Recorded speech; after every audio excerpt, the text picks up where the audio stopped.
You don't take power by force. You take it by knowing something no one else does. The elevator jolted once, then stopped between floors with a soft mechanical groan, and in that narrow metal box somewhere between the 42nd and 43rd floor of Whitmore Tower, silence didn't fall. It tightened, like a held breath no one wanted to release. Claire Whitmore stood near the control panel, her posture straight, but her fingers curled slightly against the folder in her hand. Across from her, two senior executives leaned in just enough to close the space without touching her. "Sign it." "Claire," one of them said, his voice low, controlled. "Practice.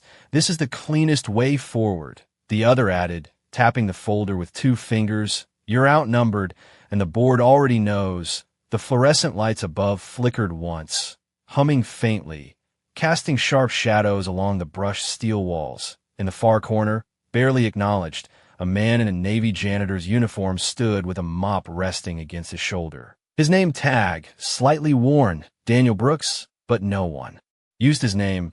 No one ever did. "Hey," the first executive snapped without even looking at him. "Stay out of this." Daniel didn't respond, didn't shift, didn't even lift his eyes fully. He just listened, like a man who understood the difference between noise and truth. Claire inhaled slowly, her voice steady but quieter now. "You're asking me to sign away control in an elevator?" A short laugh followed, dry, almost amused. "We're asking you to be realistic," the second man replied. "You built this, sure, but you don't run it anymore." The air felt heavier, the kind that pressed against your chest without warning. Somewhere above them a cable creaked softly, and for a brief moment, no one spoke. Daniel's gaze moved. Not quickly, not dramatically, just enough to take in the angles, the tension, the way Claire's shoulders held firm even as the pressure closed in. "You've got about 5 minutes before maintenance resets this." The first executive continued, glancing at his watch. Plenty of time to make the right call. Claire's eyes flickered, not toward the men, but past them, toward the quiet figure in the corner. Their eyes met for less than a second, but something passed in that space. Recognition, maybe, or something deeper, something steadier than fear. Daniel gave the smallest nod, almost imperceptible, like a man acknowledging a truth already understood. "Don't look at him," one of the men muttered sharply, following her gaze now, irritation creeping in. "He's just the janitor." The word hung there, heavier than it should have been.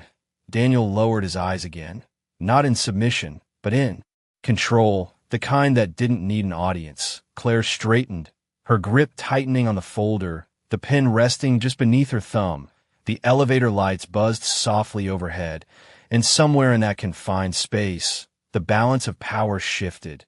Not loudly, not visibly, but undeniably, like the moment before a storm decides whether it will break or pass. And Daniel Brooks, the man no one saw, stood quietly at the edge of it all, waiting, not for permission, not for recognition, but for the exact moment when silence would no longer be enough. The seconds stretched longer than they should have, like time itself was hesitating, unsure which side to take. "You are making this harder than it needs to be," the first executive said, his voice tightening now, less polished, more impatient. "This is not personal, Claire, it is business," the second added quickly, stepping half an inch closer, closing the space just enough to remind her there was nowhere to step back. The faint hum of the elevator motor echoed through the walls, steady, indifferent. Claire exhaled slowly, her voice quieter but firmer this time. "Business does not usually involve cornering someone in a broken elevator." A brief pause followed, sharp, uncomfortable. "You are not cornered," the first man replied, forcing a smile that did not reach his eyes. "You are being given an opportunity to exit with dignity." The word lingered in the air, twisted slightly by the way it was used. Daniel's fingers shifted along the handle of the mop, not gripping tighter, just adjusting, like a man aligning something invisible. His eyes lifted again, not toward the men, but toward Claire, measuring, reading, understanding. The rhythm beneath the words, the kind of rhythm that revealed truth more clearly than any statement ever could. "You built this company from nothing," Claire said, her voice gaining a quiet strength. "And now you want me to believe I suddenly cannot lead it?" The second executive let out a short breath, shaking his head. "This is not about what you believe. It is about what the board has already decided. The fluorescent light flickered again, briefly dimming the space, and in that momentary shadow, the lines between confidence and doubt blurred just enough to be seen. Daniel tilted his head slightly, as if listening to something beyond the conversation, something quieter, something more precise. "You have one chance to walk away clean," the first man pressed, sliding the pen a fraction closer to her hand. "Sign it, and we all move on." The air grew still again, heavy with expectation. Claire's fingers hovered over the pen, but did not close around it. Her eyes shifted once more. Not out of desperation, but instinct, back to the man in the corner, the one no one else considered part of this equation. Daniel met her gaze fully this time, and there was no hesitation in it, no uncertainty, only calm, grounded certainty, the kind that did not ask for attention. It simply existed. "Do not look at him." The second executive snapped, sharper now, irritation breaking through the polished surface. "He has nothing to do with this." Daniel finally moved, not abruptly, not dramatically, just one step forward, quiet, measured, enough to enter the space without disturbing it. The sound of his boot against the elevator floor was soft, almost lost beneath the hum, but it changed something subtle, undeniable. The first executive turned slightly, annoyance clear now. "I said stay out of this," he repeated, slower this time, as if speaking to someone beneath notice. Daniel did not respond immediately. He simply stood there, steady, composed, as though the weight of the room had no effect on him at all. Claire watched him, something in her expression shifting. Not hope exactly, but recognition of something she could not yet name. The silence returned, deeper now, no longer empty, but filled with something waiting to emerge. And in that stillness, Daniel Brooks, the man they dismissed without a second thought, prepared to speak, not loudly, not forcefully, but with a precision that would change everything. The silence did not break all at once. It shifted like air changing before a storm. Daniel's voice came low and even, not raised, not rushed, just placed exactly where it needed to be. "Check section 12, line 4 now." 6 words, nothing more, but they did not land like a suggestion. They landed like certainty. The first executive blinked, caught off guard. "What did you just say?" His tone sharpened, irritation masking something else now, something closer to unease. Daniel did not repeat himself immediately. He simply held his gaze steady, then added, just as calmly, "It is already in the contract." Claire's eyes moved instantly to the folder in her hand, her fingers tightening slightly as she flipped it open. The paper made a soft, dry sound in the confined space, louder than it should have been. The second executive scoffed lightly, forcing a laugh that felt thin. "There is nothing in there you have not already reviewed," he said quickly, stepping forward again. "Do not let a janitor distract you from reality." But Claire was no longer looking at him. Her eyes scanned the page, line by line. Faster now, more focused. The hum of the elevator seemed to fade as her attention narrowed. Daniel stood still, his hands resting lightly against the mop handle, his posture unchanged, as if he had simply pointed out something obvious, something anyone should have seen, but no one had. "There," Claire whispered under her breath, almost to herself, her fingers stopping. Mid-page, the first executive's expression tightened.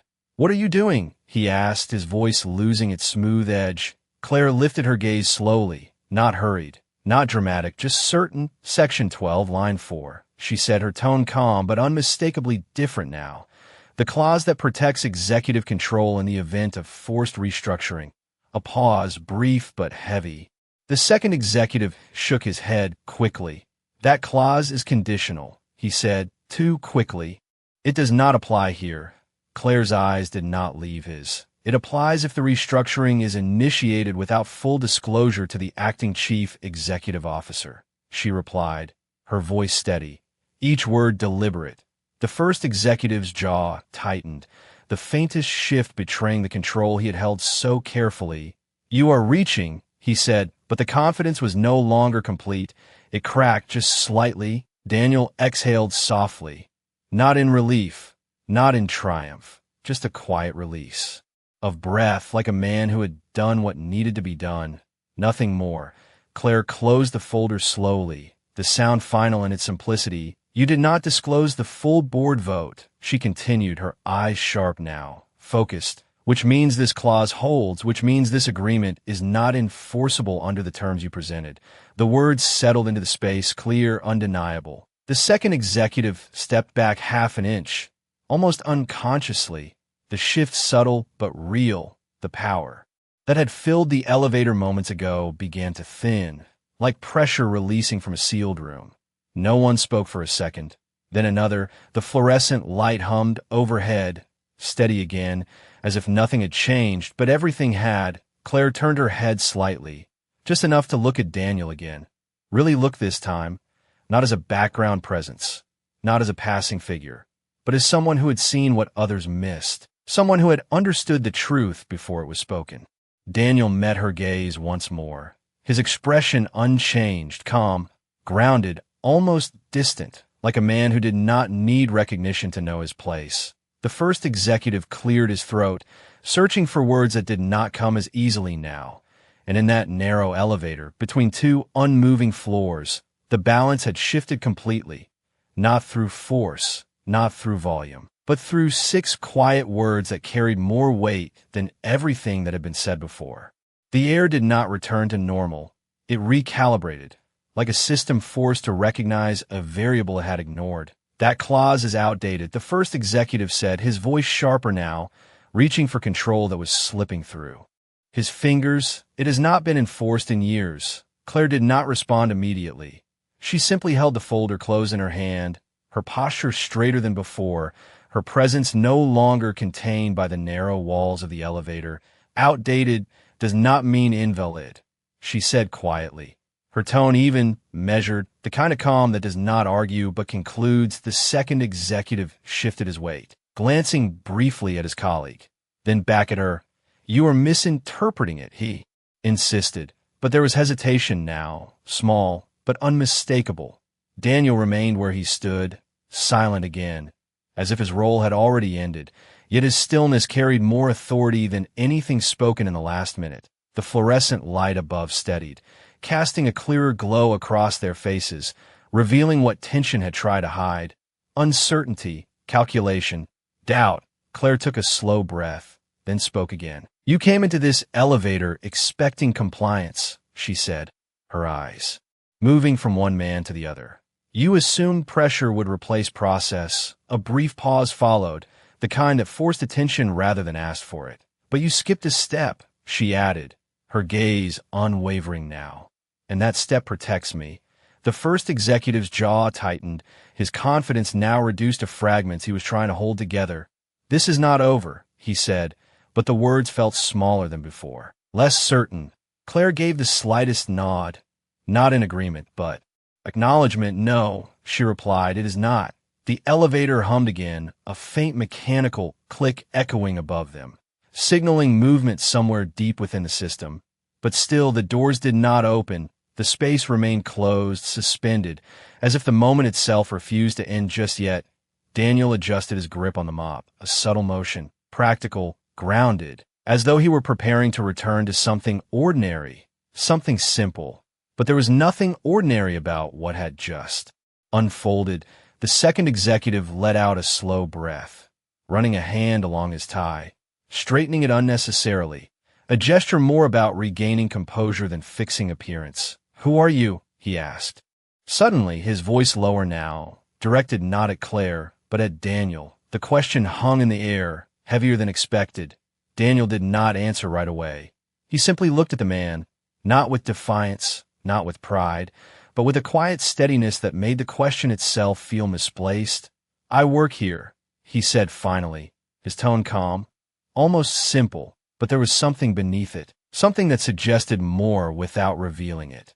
The first executive scoffed lightly, though it lacked conviction. You do more than that, he muttered, almost to himself. Claire's eyes remained on Daniel, studying him now, not as a stranger, not as background, but as someone whose presence had shifted the outcome in ways she could not yet fully understand. The elevator gave another soft jolt, this time followed by a low mechanical whir, the system resetting, preparing to move again, and in that quiet, suspended space, where power had changed hands without force, without noise. Only one thing was certain: the man they had dismissed as invisible had just become impossible to ignore. The elevator finally stirred, not with urgency, but with a slow mechanical acceptance, like it had decided the moment inside it was complete. A soft vibration ran beneath their feet as the cables above engaged, pulling them gently upward. "This changes nothing long term," the first executive said, his voice quieter now, less commanding, more calculated. "You still have a board to answer to." Claire did not respond immediately. She watched the digital floor indicator flicker from 42 to 43, then back again as the system recalibrated.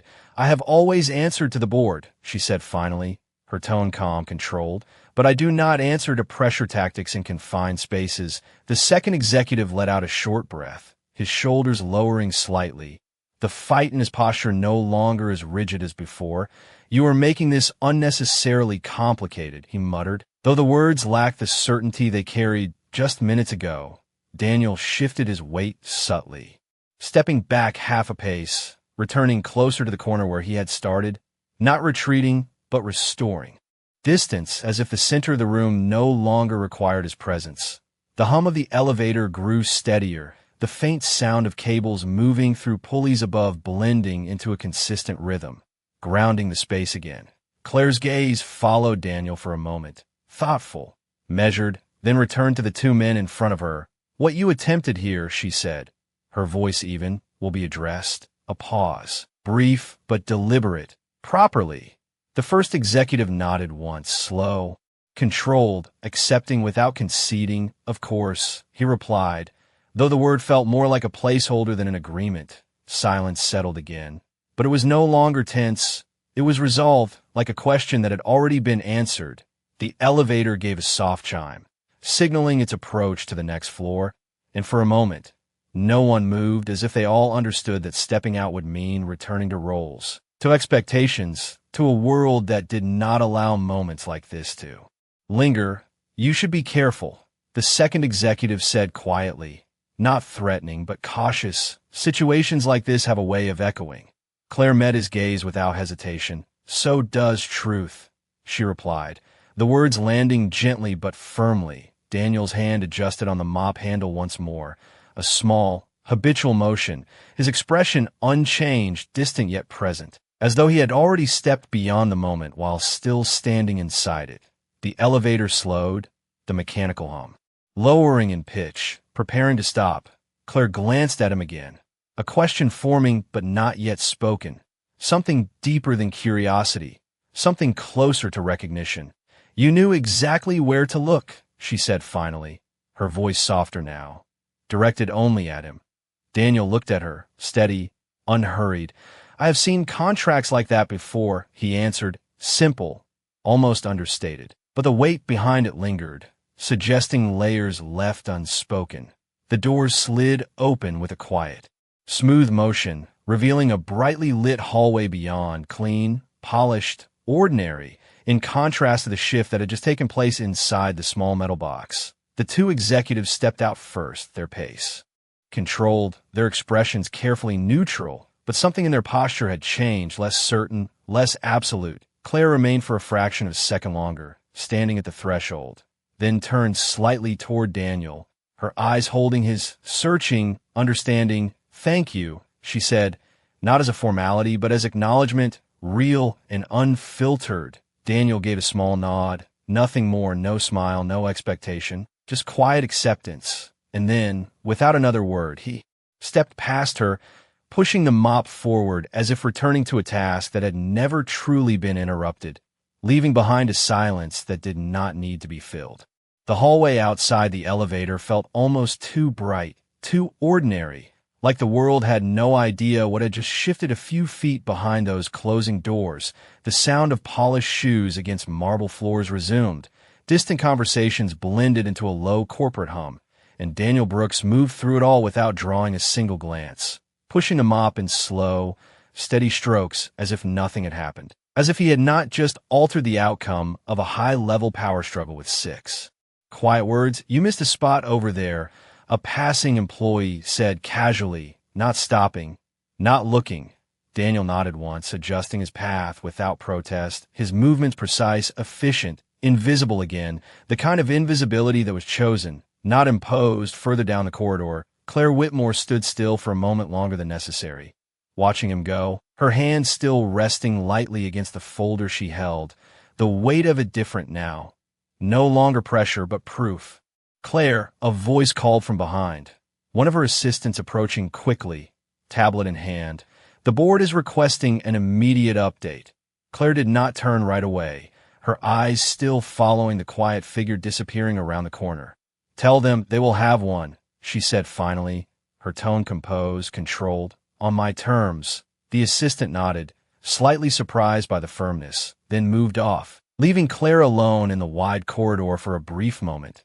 She exhaled slowly, the tension in her shoulders easing but not disappearing, because something else had taken its place, something sharper, something curious. She turned and began walking in the direction Daniel had gone, her pace measured, not hurried, but intentional. The building stretched around her in glass and steel symmetry, every surface reflecting a version of control and order. Yet beneath it, something had been disrupted, quietly, precisely. As she rounded the corner, she saw him again, near a row of large windows overlooking the city, sunlight spilling across the floor in long, golden lines. Daniel moved the mop along the edge of the polished surface, following the light as if it were part of his routine, as if he had always been there. "Daniel," she said, the name unfamiliar on her tongue, but certain. He paused, not immediately turning, just finishing the stroke he had started before straightening. Then he looked at her, calm, steady. "Yes," he replied. No title, no formality, just acknowledgement. Claire stepped closer, not too close, respecting the space he seemed to carry with him. "That clause," she said, her voice quieter now, less executive, more human. Most people in that room would not have caught it. A brief pause followed, filled with the distant hum of the city beyond the glass. Daniel considered her words for a moment, not dismissing them, not accepting them fully either. Most people were not looking for it. He answered, simple, direct. The kind of answer that revealed more than it explained. Claire studied him, the uniform, the worn name tag, the steady posture that did not shift under scrutiny. "You were," she said, not as a question, but as a realization. Daniel gave his slightest nod. "I was," he confirmed, no elaboration, no attempt to impress, just truth. The sunlight shifted slightly as a cloud passed overhead, dimming the brightness for a second before returning it again. Claire glanced out at the city, then back at him, something in her expression softening, but not weakening. "You said you have seen contracts like that before," she continued, her tone careful, measured. Daniel rested his hands lightly on the mop handle, grounding himself in the simplicity of the object. "A long time ago," he replied, the words carrying weight, not from what was said, but from what was not. Claire held his gaze, understanding that whatever stood behind those words was not something offered easily. And in that quiet moment between them, surrounded by glass, steel, and the distant rhythm of a city that never paused, a new question began to form, not about the contract, not about the board, but about the man who had chosen silence until the exact moment it mattered most. Claire did not rush the silence that followed. She let it settle, let it breathe, the way someone does when they realize they are standing at the edge of something they do not yet fully understand. "You walked away from it," she said finally, her voice quieter now, less about authority and more about observation. Daniel's eyes shifted slightly, not avoiding her, but not holding her gaze as firmly as before. "I stepped away," he corrected gently. The distinction small but deliberate. Claire nodded once, acknowledging the difference. The sunlight across the floor had shifted again, stretching longer now as the afternoon moved forward, casting both of their shadows in parallel lines that did not quite touch. "People do not just step away from something like that," she continued, her tone thoughtful, measured, not without a reason. Daniel's grip on the mop handle loosened slightly, then steadied again, a subtle motion, almost invisible, but real. "Sometimes the reason is not something you explain," he said, calm, steady, the kind of answer that closed more doors than it opened. A voice echoed faintly from down the hall, distant footsteps passing, the building continuing its rhythm without pause. Claire studied him, not pressing, not forcing, but not letting go of the thread either. "You saw what they were doing before I said anything," she said, shifting slightly, her posture less rigid now, more grounded. "You knew where it would break." Daniel looked at her again, fully this time, his expression unchanged, but his eyes carrying a quiet depth that had not been visible at first glance. "Patterns repeat," he replied simply. "Pressure replaces process. People forget details, and they assume no one is paying attention." A brief pause followed, filled only by the distant hum of the city beyond the glass. "But someone always is." Claire let out a slow breath, the tension she had carried now reshaped into something else, something sharper, more focused. "You were not just paying attention," she said, her voice firm again, though softer than before. "You understood it." Daniel did not answer immediately. He looked down at the polished floor, at the reflection of light moving across it. Then, back at her, "Understanding does not mean you belong there," he said, the words quiet but weighted. Claire tilted her head slightly, considering him. "And mopping floors does?" she asked, not dismissive, but genuinely curious. Daniel's lips moved just slightly, not quite a smile, more like the echo of one. "It keeps things clean," he said, simple, grounded. The kind of answer that sounded ordinary, but carried something deeper beneath it. Claire almost smiled, not because the answer was clever, but because it was honest in a way she had not expected. She glanced briefly toward the end of the hallway, then back at him. "The board will ask questions," she said, her tone returning to something more practical. "About what happened, about what they missed." Daniel nodded once, as if that outcome had already been accounted for. "They should," he replied, calm, steady. Claire hesitated for a moment, then took a small step closer, not enough to close the distance completely, but enough to show intention.